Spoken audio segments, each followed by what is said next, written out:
Buenos días, buenas tardes o buenas noches según quienes me estén escuchando y según el lugar donde se encuentren. Juan Guillermo Guerrero Méndez, YouTube. Recuerda que tú estás en mí, yo estoy en ti, por lo tanto nos necesitamos.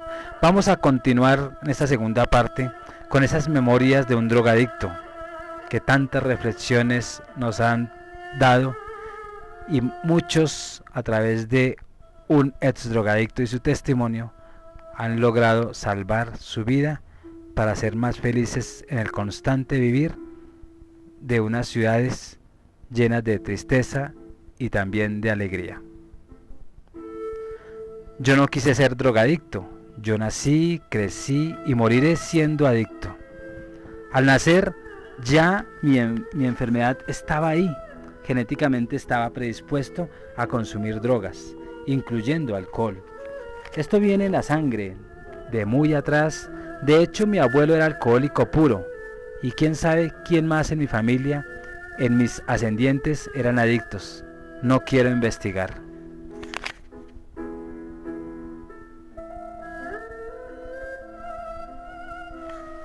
Científicamente, la adicción es una enfermedad incurable, pero puede detenerse siempre y cuando no consumamos la primera dosis, el primer trago, la primera fumada, el primer pase, la primera pepa, la primera traba. Adicto viene de esclavitud, ser esclavo de una sustancia que altere nuestra mente o nuestro estado de ánimo. Como cualquier otra enfermedad tiene unas manifestaciones, unos síntomas que no tienen nada de vergonzoso. Si aceptamos nuestra condición de adictos y buscamos ayuda con prontitud. Los aspectos que identifican nuestra enfermedad son la incapacidad de suspender el consumo una vez hemos empezado, la obsesión o deseo abrumador de consumir aunque estemos destrozados y estemos destrozando nuestra vida, y el absoluto egocentrismo. Desarrollamos un modo de ver las cosas que nos impide preocuparnos del bienestar ajeno, mucho menos del propio. Debido a muchos factores y circunstancias, en cualquier momento de mi vida se disparó la necesidad de consumir droga, y fue ahí cuando comenzó mi calvario y mi martirio.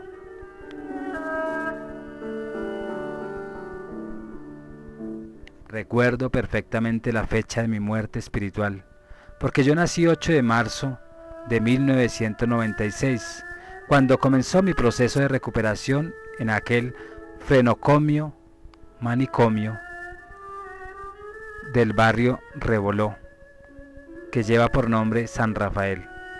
Fue el 20 de julio del 97, cuando por primera vez comencé como fumador social de marihuana en el Coliseo Cubierto con la presentación de un grupo inglés de rock llamado Los Locos. Luego fui consumidor periódico y más tarde compulsivo. Por mi consumo de drogas perdí todo, absolutamente todo: hogar, familia, trabajo, salud, dinero. Pero por encima de cualquier cosa, perdí mi dignidad, mi honor, mi identidad y mi reputación. Saber cómo contraje la enfermedad no tiene importancia inmediata. Lo que me interesa es la recuperación. Cuando comprendí que padecía una enfermedad y no una deficiencia moral, y que yo no soy responsable de haber nacido enfermo, pero sí soy responsable de mi rehabilitación, entonces me dediqué a conseguir, y lo logré solo por hoy. Porque los adictos somos enfermos de las emociones y no podemos trazarnos metas largas que comprometan el tiempo como plazo para vencerse. De lo único que soy consciente es que hoy no consumo. Pase lo que pase, así muera mi madre y mis hijas, me brotan y aún me boten del trabajo, no me brotarán insuficiencias emocionales. Se incendie mi casa, mi esposa me deje o me sea infiel o me gane la lotería, yo no tengo razones para hacerlo o para consumir más. No hay una justificación alguna. Pero hablemos de esa primera traba. Por mucho tiempo creí que debía tener éxito, que siempre tenía la razón y que debía ser importante. Si dejaba pasar los acontecimientos nunca sería nadie. Pero en realidad, ¿quién era yo? Solamente un inquieto joven de 14 años que quería disfrutar el lujo de una gran experiencia y de un momento de éxtasis. Pero a nadie le gustaban los límites. Muchos le tienen horror a esa palabra. El miedo a parecer moralista hace que muchos entren en aquello de deja que suceda, que después se verá. Y toda primera traba pues tiene un antes, un durante y un después. Esta fuerza llamada deseo que hace explosión dentro de ti es algo maravilloso y extraordinario si lo canalizas y la respetas. Te traerá beneficios. Si es mal utilizada, te traerá sufrimientos a ti y a otros. Eso era lo que me decían. Resulta muy difícil para un adolescente enfrentar ese primer momento con cabeza fría. Simplemente dejé que sucediera y por impulso llevé a mi boca ese primer cigarrillo de marihuana y me dije, no estás solo, millones de jóvenes lo hacen buscando respuestas a las mismas preguntas que tú te haces. Entonces la enfermedad me sacudió y me dejó ver todo su profundo hechizo al sumergirme en el infinito. A mi mente llegaban atropelladamente los recuerdos más felices de mi vida. Entré en un estado de inconsciencia liberadora de culpas y pecados. Todo era risas, alegrías, ensueños. Caminaba sobre mis motas de algodón y tenía una sensación física de libertad.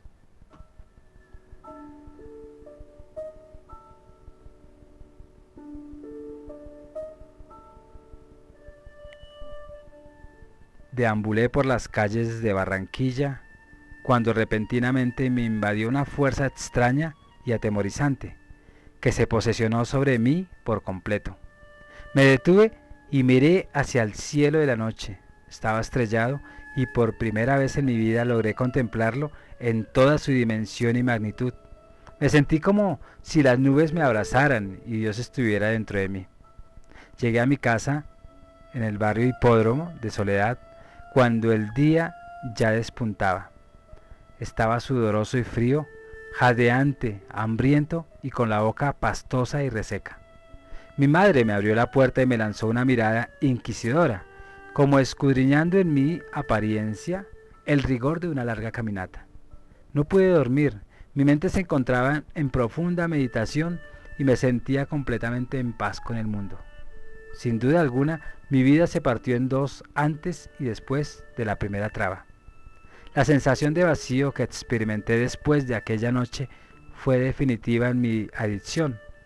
Estaba listo para hacer todo tipo de concesiones en aras de encontrar aquel rico bienestar y proporcionármelo más a menudo al costo que fuera. Hoy estoy seguro que nosotros los adictos quedamos enganchados de por vida. Es precisamente por buscar desesperadamente la satisfacción que produce esa primera fumada y que nunca jamás volveremos a experimentar.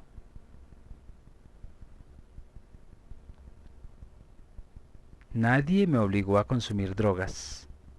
Mi predisposición genética y mi aguda curiosidad por las cosas de la vida fueron factores decisivos en mi proceso de deterioro y destrucción.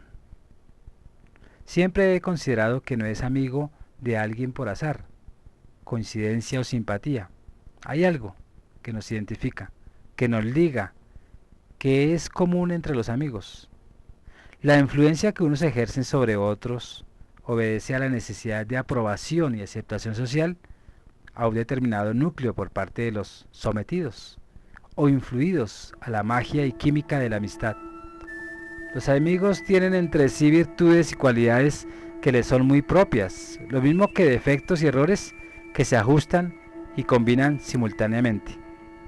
Mi temor al rechazo social y mi deficiente capacidad para manejar situaciones difíciles me llevaron a hacer amistad con un experto en la materia, mi amigo Oscar, quien siempre enfrentaba con éxito las dificultades más significativas que se le presentaban en el medio escolar. Lo admiraban mucho y por ende le guardaban sincero respeto por su habilidad para deshacerse de situaciones engorrosas. Cada vez que la vida me interponía algún pequeño obstáculo, surgía la astucia e inteligencia del amigo providencial que me ayudaba a resolverlos. La admiración era recíproca y el respeto igual. Sabía que en mí encontraba el abrazo cariñoso y el oído compasivo para escuchar sus penurias y lamentos. Pero a veces mis palabras más sentidas no lograban aliviar sus tristezas. Era un hombre solitario, falto de afecto, bohemio y de vida irregular. No sé cómo estudiaba.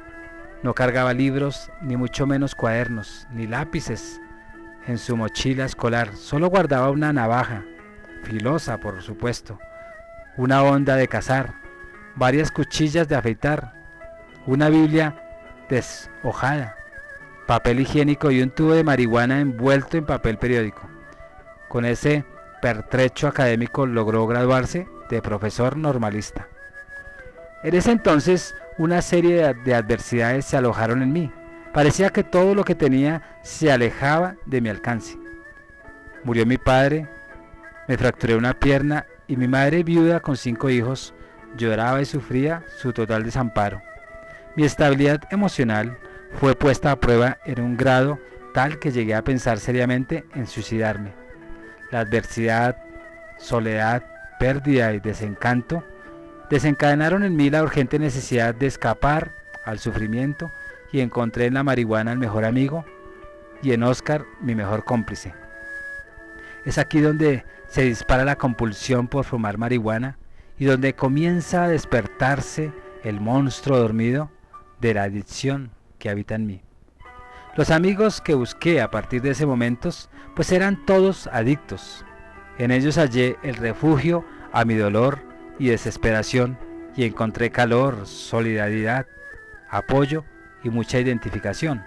Porque en todo adicto, en lo más recóndito de su corazón, en el último rincón de su alma, hay sufrimiento y desesperanza, pero también bondad y comprensión. Un burro busca a otro burro para rascarse la espalda. Ante la ausencia de mi padre, mi madre tuvo que asumir la responsabilidad propia que exigía la vida. Cualquier otra mujer a la edad que queda o que quedó viuda, joven y divina como las diosas, hubiera utilizado procedimientos poco ortodoxos para sacar adelante un cuadro de hijos huérfanos. Pero ella, con la enjundia y el temple que la caracterizan, sumados a la inteligencia innata que recibió de la formación cristiana, le concedió y supo sortear toda clase de necesidades y desdichas para mostrar con orgullo el título de campeona mundial de la abnegación y de bondad que hoy ostenta. Bendita seas, madre mía, por haberme dado lo mejor de tus esfuerzos. Tus lágrimas y tu coraje no fueron en vano. Dios, en su infancia, sabiduría, pues encontró necesario que tú sufrieras la amarga adicción por las drogas de tu hijo mayor, para que yo pudiera caminar el largo y lento y difícil programa de recuperación, para así crecer espiritualmente, madurar como persona de bien, disfrutar de claridad mental y estar preparado y listo para hacer su santa voluntad.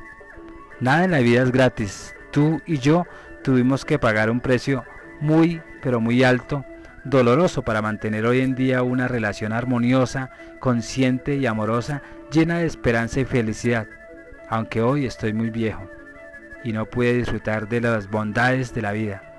Una vez muerto mi padre, mi madre quedó hecha un desastre emocionalmente. Se convirtió en una mujer amargada, déspota y tirana, volcando todo su dolor sobre mí, y el angustioso veneno que brotaba en su alma se constituyó en mí peor alimento.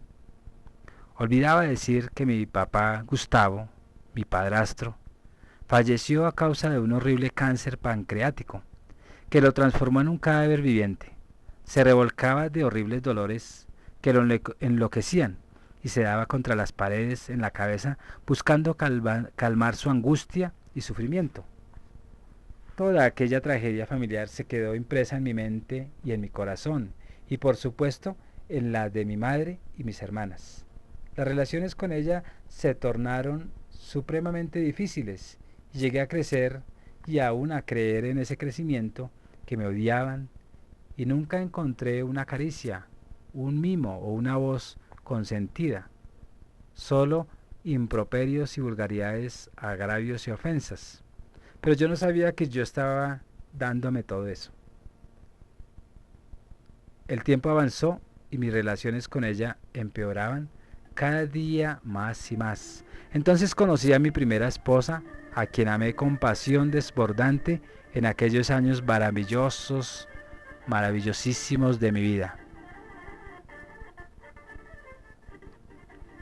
Era una mujer singular, tierna, cariñosa, comprensiva, pero ante todo hermosa, sensual, que atribulaba mi mente y mi corazón en el noviazgo apasionadamente furtivo que sostuvimos.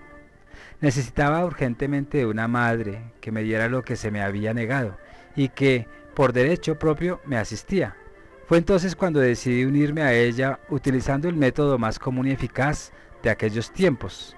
Cuando los padres de la novia se ponían difíciles con un novio que no gozaba de su aceptación y simpatía, embarazarla. Ahí sí tuvieron de mala gana que soportar un matrimonio sobre la marcha como medida correctiva para indemnizar la honra manchada. 6 meses después nació mi primera hija y me vi forzado a trabajar en una entidad bancaria. Allí comencé como patinador y 3 meses después ya era auxiliar contable, gracias a mis extraños dones de manipulador y engrupidor de oficio. Todas las tardes en la azotea de aquel banco me reunía con 3 compañeros más y con velocidad y susto despachábamos cada uno un cigarrillo de marihuana para luego humedecernos los ojos con vicina y seguir nuestra labor diaria. Los fines de semana se combinaban alcohol, coca y vareta.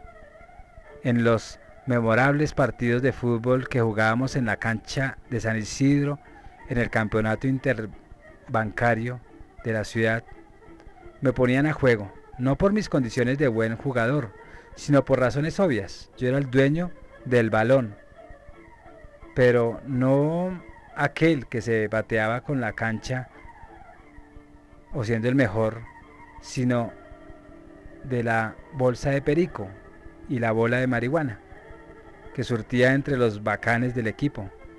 Llegaba a la casa y remataba la tarde deportiva pues bebiéndome un par de diazepam para relajarme y mirar televisión. Mis guayabos eran diabólicos, de muchos nervios y aceleración cardíaca. Me ponía de mal humor e intolerante, y cualquier cosa que me causaba molestia era el propio paranoico, y la víctima de toda esa andanada de insultos y ofensas era mi esposa. Veía alucinaciones, tenía mucho insomnio, y cada hombre que pasaba por la puerta de mi casa, para mí era marino, era mozo más bien de ella. Sufría de celos enfermizos que resultaban en trompadas y empujones. Alguien a quien le comenté sobre los terribles guayabos que padecía, me sugirió gentilmente que en vez de tomar alcohol, bebiera metacualona, o sea las pastillas que se llamaban Rorer 714, mejor conocidas como Jumbo, que producían, según aquel amigo, igual reacción que el ron, pero menos agresividad, un estado de euforia controlada y menos peligrosa. Como el que no escucha consejo no llega a viejo, así lo hice, y el sábado siguiente, ante el asombro de propios y extraños, no bebí alcohol y jugué mi primer y mejor partido, y noté que era lento pero seguro. Aquello me gustó y juré que no bebería más nunca. Comencé a tomarme una pepa por la mañana y una por la tarde para irme a trabajar todos los días. El cambio era perfecto. Estaba sabroso siempre y trabajaba bien, y el comportamiento con mi pareja era excelente. Sábados y domingos subía la dosis 4x4 y la vida me funcionaba bien. Lo que no me funcionaba era otra cosa. Mi órgano genital no respondía a mis llamados letargo. pero más puede el vicio que la razón. Seguía bebiendo aquel veneno y ya mi esposa me reclamaba mis deberes conyugales y exigía mi presencia sexual. Naturalmente el matrimonio se fue debilitando y muchas veces nos separábamos pensando que sería la última vez. Ante la penosa situación solicité traslado en el banco hacia Bogotá para oxigenar la relación y así evadir el espacio geográfico que me estaba asfixiando. Al principio resultó, pero volví a la bebida. Ahora la excusa era el frío y razones de salud, ya que podía padecer de hipotermia y morir a causa de ello, por las engarrotadas tan horribles que me pegaba. En una de esas borracheras, jugando tejo con compañeros de la oficina, salí de discusión con uno de ellos por una plata que me debía de una apuesta que había ganado y me quería embolatar. Nos fuimos a los golpes y entre pescosos y pescozón se me fue saliendo el monstrico, porque me cayeron varios y no tuve más opción que armarme de los tejos que rodaban por el suelo y lanzarlos directamente a las cabezas con las consabidas consecuencias. Salí corriendo para la pieza en que vivía y le dije a mi mujer que empacara las cosas, que nos íbamos para Barranquilla de urgencia, todavía brotando sangre de mis narices en el tren que nos condujo de vuelta. Seguía pensando que mejor eran los yumbitos. Mi relación matrimonial se derrumbó definitivamente y poco tiempo después ella se marchó con otro. Nunca soporté la soledad, ni mucho menos la vergüenza. Conseguí un trabajo en una empresa que procesaba azufre, ubicada en la vía 40, y de allí me surgió la idea de escribirle al presidente de la República. Eran los tiempos de las famosas becas calientes, o sea, que los políticos cambiaban becas en colegios y universidades por votos estudiantiles. Envié aquella carta solicitándole una beca, pero con el ICETEX directamente y me olvidé de ella dándola por pérdida. Con mis ingresos me independicé a una casa pensión y con sorpresa recibí respuesta de Belisario, anunciándome que me prestarían los recursos suficientes para comenzar mis estudios, previo lleno de los requisitos legales exigidos. Necesitaba conseguir 2 fiadores de reconocida solvencia moral y económica, ricos de lo primero. Conocía a muchos que estaban dispuestos a servirme de codeudores, pero de lo segundo no conocía a nadie, tal vez a uno, y ese sabía que yo era un burro viejo. Así que entré a negociar con un político y me dieron la beca para estudiar Derecho. Logré cursar 8º semestre interrumpidos, con mucho juicio, disciplina y marihuana. Llegaron las elecciones y me tocaba poner los dichosos votos. Me asignaron como cuota electoral un total de 25 votos. Así que me abrí paso en el vecindario y le supliqué a los vecinos que me dieran la oportunidad de reivindicarme y hacer algo productivo por mí. Todos los vecinos acudieron a mi solicitud y la gran cruzada por la consecución de los votos se extendió hasta donde mi jíbaro de cabecera, quien en señal de solidaridad con su cliente estrella, ofreció fumadas de marihuana gratis a quien votara por el futuro abogado, de tal manera que mi potencial electoral se elevó considerablemente y pude llegar a 150 votos. El político me abrazaba, me felicitaba, me cargaba y hasta me llevó a ofrecer su suplencia. Tanta fue su complacencia que a mi oficina llegó un telegrama anunciándome que había sido nombrado inspector de policía de un populoso barrio de la ciudad. No lo pensé 2 veces y al mes estaba posesionado de mi nuevo cargo, administrando justicia en nombre de la República de Colombia. Me asignaron turnos de 6 p.m. a 6 a.m. y en la soledad de la noche me asaltaban los deseos de consumir y no podía hacerlo, por respeto a mis funciones. En la madrugada de un sábado cualquiera, ordené a los policías a mi cargo instalar un retén en la vía principal con el fin de practicar las requisas de rigor, tanto a vehículos como a transeúntes. Tamaña sorpresa que llevé cuando los auxiliares de la justicia trasladaron a mi despacho a unos individuos que se movilizaban en una camioneta Blazer con 1 kilo de bazuco de la mejor calidad. En el interrogatorio sostuvieron que era para su consumo personal y no para comercializarlo, versión que les creí porque era buen producto.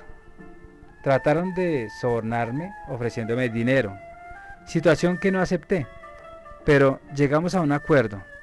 La mercancía quedaba decomisada a cambio de su libertad y todos quedamos contentos. Confieso que al ver aquella cantidad de bazuco me dio diarrea, se me bajó la presión y me puse muy agitado. Duré 15 días encerrado en mi habitación soplando día y noche, hasta quedar petrificado como las momias, en estado psicótico y con la mirada fija en la pared.